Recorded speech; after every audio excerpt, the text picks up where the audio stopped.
Moçadinha, aqui está um exemplo um pouco mais detalhado de sucessão ecológica. A gente vai usar um dos exemplos mais tradicionais de questões, sucessão ecológica em lagoas. Um belo dia choveu muito, e no que choveu muito, surge uma lagoa, onde antes não tem nada. Primeiro estágio da sucessão ecológica é SESI.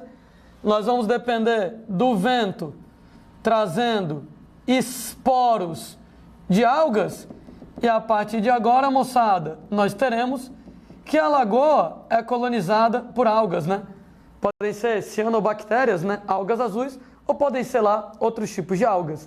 Somente depois, moçada, que as algas se instalam, que outras formas de vida podem se instalar. Afinal de contas, se acabou de chover, só tem água na lagoa, não tem matéria orgânica, não tem comida. Não pode ter uma criatura heterótrofa lá dentro, que ele não vai ter o que comer. Então tem que ter o pioneiro, obrigatoriamente autótrofo, que agora vai produzir matéria orgânica como fonte de alimento, permitindo a chegada de outras formas de vida. A gente tem que a lagoa vai amadurecendo, nós teremos uma primeira série. Além, gente, lá das algas, começa a ver, por exemplo, lá plantinhas nas margens, Começa, por exemplo, gente, lá até uma série de animais, crustáceos, moluscos, peixes, Lindo meu peixe. E aquela história, Como é que vai chegar na lagoa o peixe? Voando?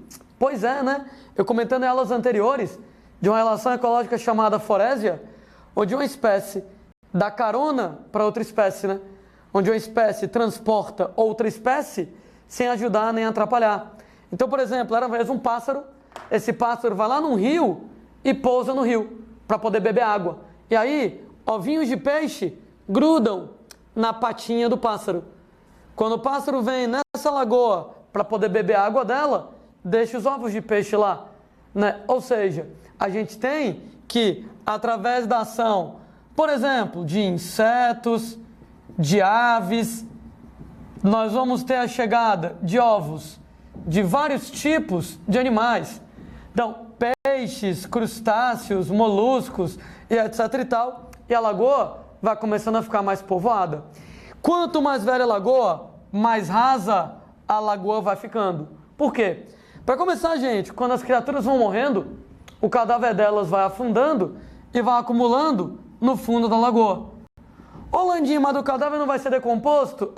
Lembrem que dentro da água tem pouco oxigênio dissolvido, e com pouco oxigênio dissolvido, a decomposição aeróbica ela vai ser complicada de acontecer. Vai haver decomposição anaeróbica. Mas a decomposição anaeróbica ela é extremamente lenta. De maneira, moçada, que vai acumulando então restos de alguma criatura aqui dentro. Tem outra, Lá vem, por exemplo, a chuva bate no solo e vai levando, moçada, areia, vai levando barro, vai levando dejetos, restos de plantas e animais para dentro da lagoa, vai se acumulando no fundo da lagoa. Quem já tomou banho de lagoa, a parte nojenta, pisar no fundo da lagoa e entrar aquela gosma nojenta no seu pé, exatamente, restos de alguma coisa. Então a gente vai tendo lá a lagoa cada vez mais rasa, exatamente, restos orgânicos, terra. Isso aqui, moçada, dos próprios seres mortos da lagoa, vão morrendo, se acumulando no fundo, trazido lá pela chuva, a chuva bate no chão, vai levando lá, água escorrendo até a lagoa, levando terra, areia, etc e tal, e o resultado, a lagoa cada vez mais rasa. Gente, com o passar do tempo, a lagoa vai ficando cada vez mais rasa. Ora, mais criaturas mortas, mais areia trazida lá pela água da chuva quando bate no chão, mais criaturas mortas, mais areia que vai sendo levada pela água da chuva quando bate no chão. E o resultado é que a lagoa vai ficando cada vez mais rasa. Chega uma hora que a lagoa está tão rasa que as plantas de lagoa, todas elas conseguem sair da lagoa. E a quantidade de água que você tem vai ser bem pequenininha. Eu tenho agora uma segunda série. Se a SESI ela é a lagoa jovem. Nós temos a primeira série, a lagoa madura. A segunda série aqui na brincadeira vai ser um brejo, um charco, um pântano. Tem vários nomes possíveis aqui na brincadeira.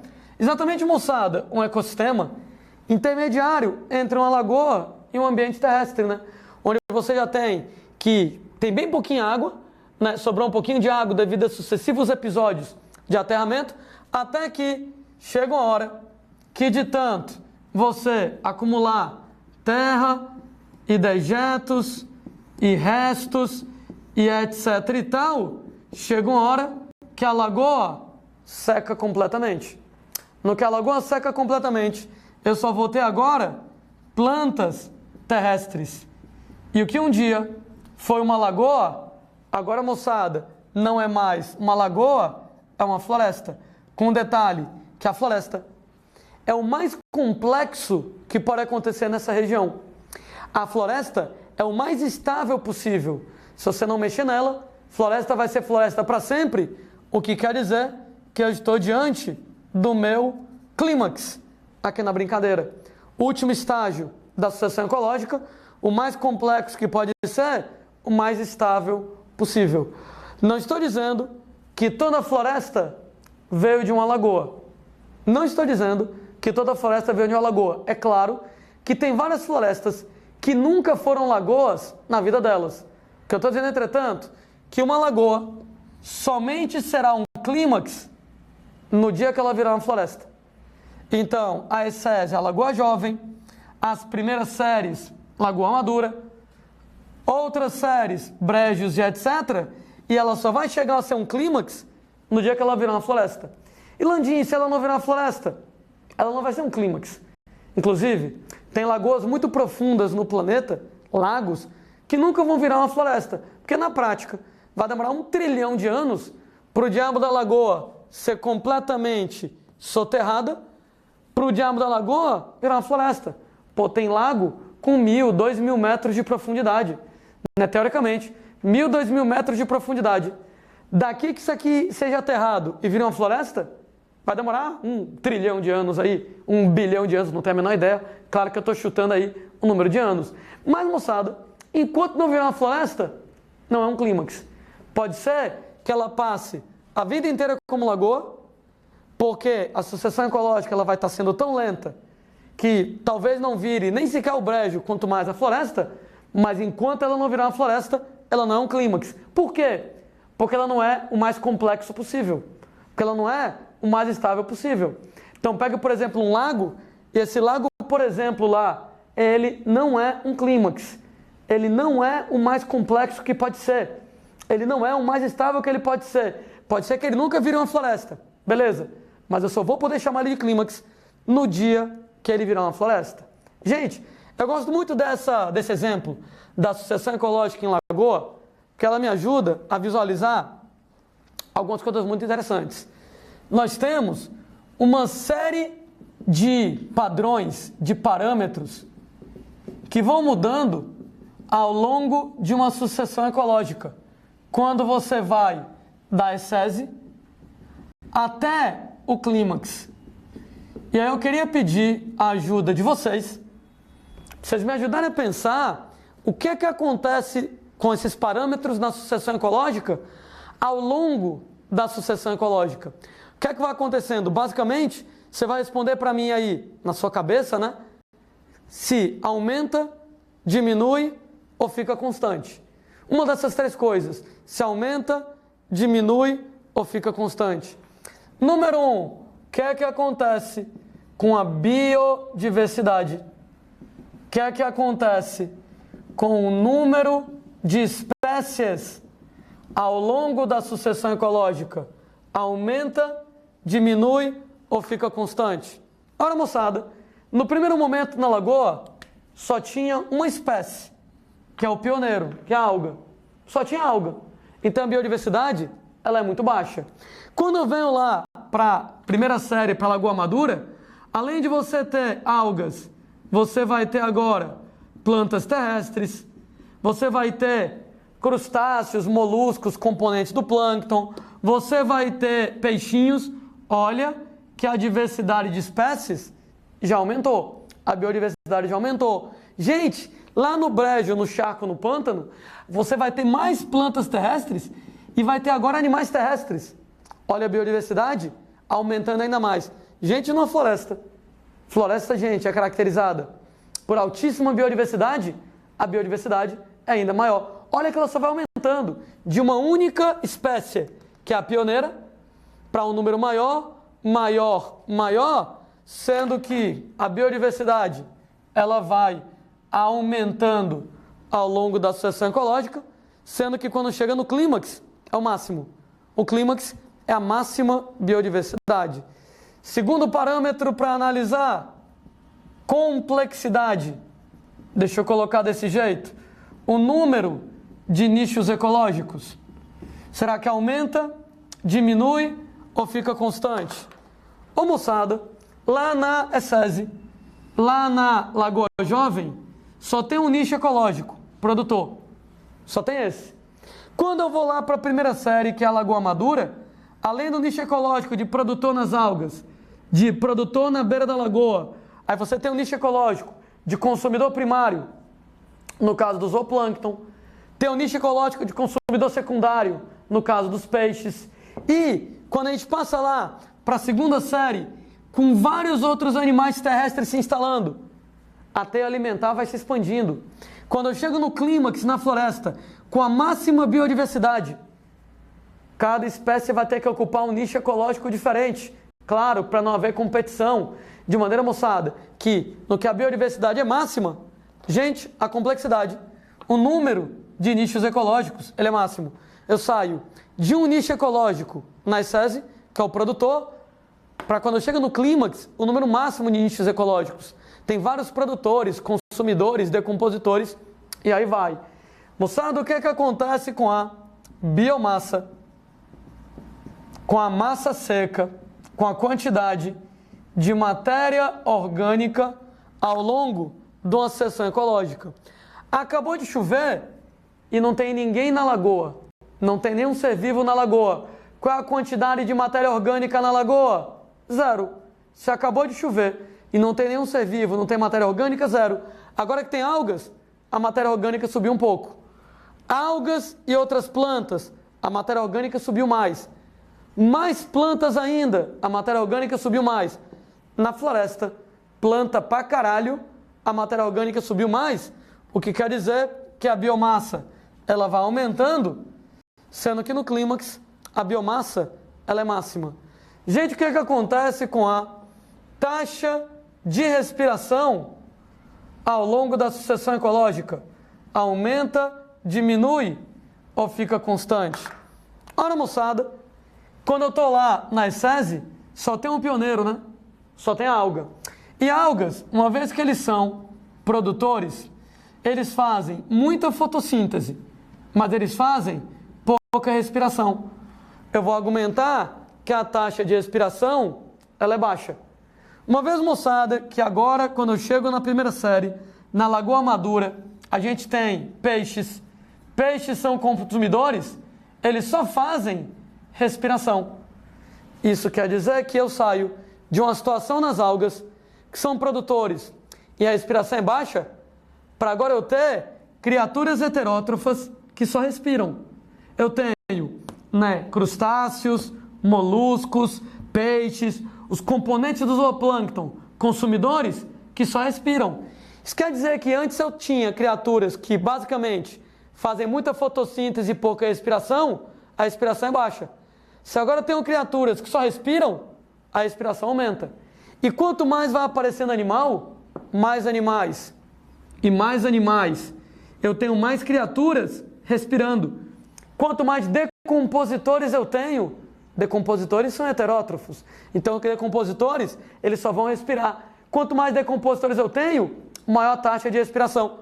No clímax, o máximo de animais, o máximo de decompositores respirando, nós vamos ter que sair da taxa de respiração baixa, aumentando a taxa de respiração, sendo que no clímax, a taxa de respiração ela é máxima.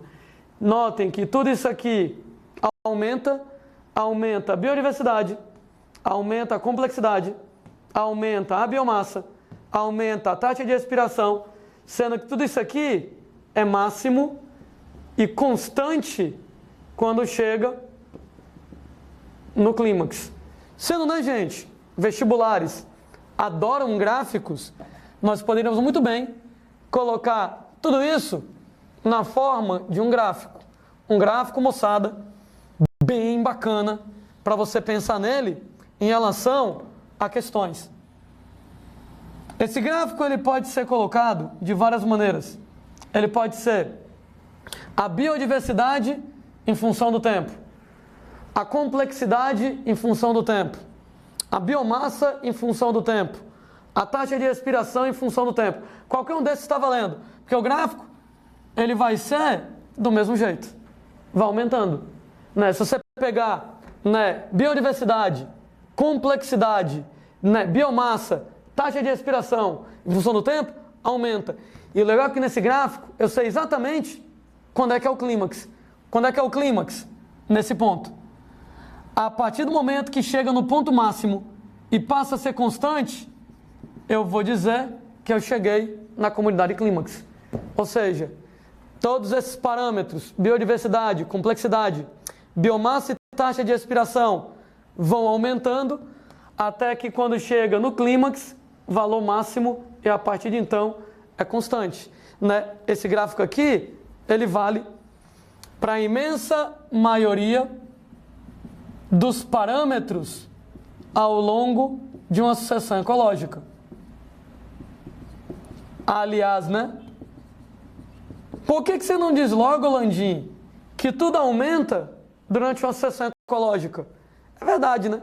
Seria muito mais fácil eu dizer que tudo aumenta numa sucessão ecológica. Na verdade, tudo menos uma coisa.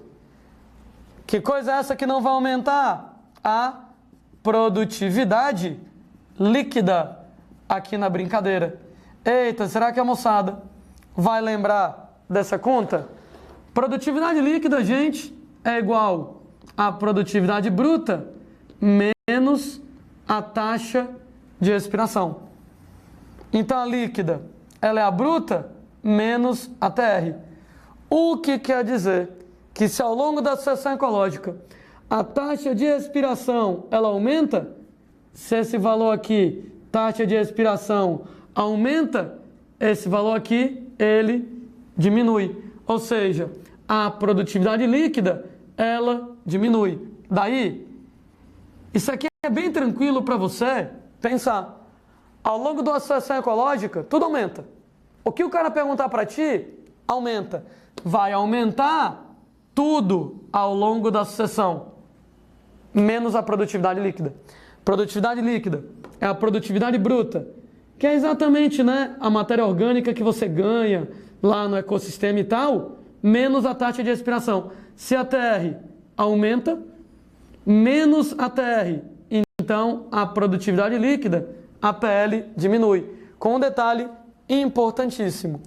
O que caracteriza uma comunidade clímax é uma estabilidade muito grande. No clímax, nós temos a máxima estabilidade, e devido a essa máxima estabilidade no clímax, eu tenho que a quantidade de plantas se equilibra com a quantidade de animais, com a quantidade de decompositores. Se eu tenho a máxima estabilidade e a quantidade de plantas, produtores, se equilibra com a quantidade lá de consumidores, de decompositores, eu posso argumentar que no clímax, a produtividade bruta, a matéria orgânica que é produzida, se iguala com a taxa de expiração. E aí, me ajuda com a matemática que eu tenho um problema. Se PL é igual a produtividade bruta menos a taxa de expiração, se a bruta é igual a TR, qual é o valor da PL? Se a bruta é igual a TR, qual é o valor da PL? Zero. Ou seja, a produtividade líquida tende a zero. Na verdade, né, pessoas? A gente nunca chega a igualar completamente. Então, no clímax, com a máxima estabilidade, a produtividade bruta é quase igual à taxa de expiração, né? Ela é um pouquinho maior do que a taxa de expiração, mas é quase igual. Como é quase igual, a produtividade líquida chega no valor mínimo e ela é próximo de zero. O resultado? Que tem duas maneiras da gente ver que um ecossistema chegou no clímax. Se você pegar a maioria dos parâmetros ao longo da sucessão, aumenta no clímax, é constante. Entretanto, se a gente pegar a produtividade líquida ao longo da sucessão ecológica, no começo ela é muito alta, né? Faz sentido no começo ela ser alta. Afinal de contas, líquida é a bruta menos a TR. Na ESSESI, eu só tenho os pioneiros, né? Eu só tenho autótrofos. E os autótrofos, eles fazem muita fotossíntese. Fotossíntese é quem vai produzir a matéria orgânica na produtividade bruta e pouca respiração. Isso quer dizer que se na ESSESI só tem autótrofos, eles vão fazer mais fotossíntese do que respiração, a bruta é alta, a TR é baixa, a líquida é elevada. Então eu saio de uma produtividade líquida alta na ESSESI, essa produtividade líquida vai diminuindo, sendo moçada que no clímax ela vai chegar no valor mínimo, ela vai se aproximar de zero. Tudo bem, deixa eu melhorar aqui. Opa, pronto, o nosso gráfico aqui na brincadeira. Ou seja, tudo aumenta até que no clímax é máximo e constante, mas a produtividade líquida ela diminui, sendo que no clímax ela se aproxima de zero. Na ESSESI, só tem produtores pioneiros com muita fotossíntese, produtividade bruta alta, com pouca respiração, TR baixa, a PL é alta na ESSESI. Entretanto, no clímax, a máxima estabilidade, você tem a quantidade de plantas e animais se equilibra, de plantas e com decompositores se equilibra, a bruta empata com a TR. Se a bruta empata com a TR, bruta menos TR, a PL tende a zero. Então a produtividade líquida diminui e ela tende a zero. A bruta é um pouquinho maior que a TR, a líquida é um pouquinho maior do que zero, mas a produtividade líquida, ela tende a ser zero, ela tem a tendência a ser zero. Quando a gente chega na comunidade clímax, ela se aproxima ao máximo possível de zero, ela vai ser o valor mínimo que a produtividade líquida tem, o que me ajuda a reconhecer onde é que é o clímax.